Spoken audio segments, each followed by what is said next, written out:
Act 1 of War of the Realms is when the war, which has been raging through the other realms, comes here, comes to this realm, comes to Midtown Manhattan. Portal opens, all the worst bad guys from throughout those other realms show up here and start raising hell. And everybody has to respond to that. This is not just a Thor story at that point. This is an everybody's story. War of the Realms, no joke, is one of the biggest Marvel Universe events we've ever done. Now, after this story that Jason Aaron's been building for almost 3 years, the forces of Asgard, the evil forces of Asgard, led by the Dark Prince Malekith, are gonna pour across the Dark Rainbow Bridge and flood New York, flood the world, and this is going to be a truly international Marvel adventure, and the first part is where the war is going to begin.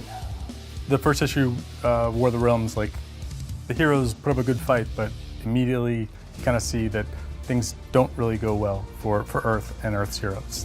I think one of the most exciting things for me that you're going to see in the first act of War of the Realms is how the Marvel heroes divide and conquer, the teams that are formed, the characters who may not have worked together, teaming up, and you're going to be seeing characters, heroes and villains that we haven't seen in a very long time.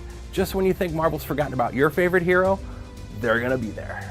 The McElroys are writing the Journey into Mystery miniseries, and they're, huge in the podcast world with their Adventure Zone podcast.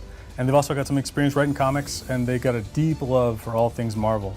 So they've really come up with a fun, exciting story. Journey into Mystery, it's a standalone tie-in, it's its own story, but it's actually pretty key to the whole War of the Realms event. Thor's baby sister proves to be pretty critical to potentially being able to stop Malekith and his forces.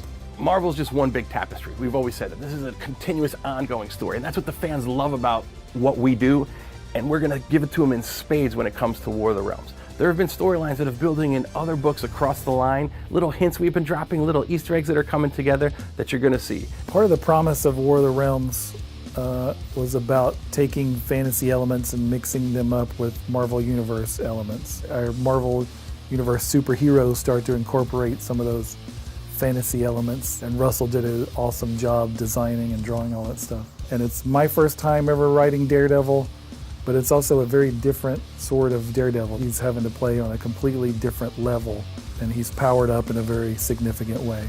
War of the Realms is truly one of the most beautiful comics I think we've ever produced. It's going to be the most beautiful thing you've ever seen put on paper.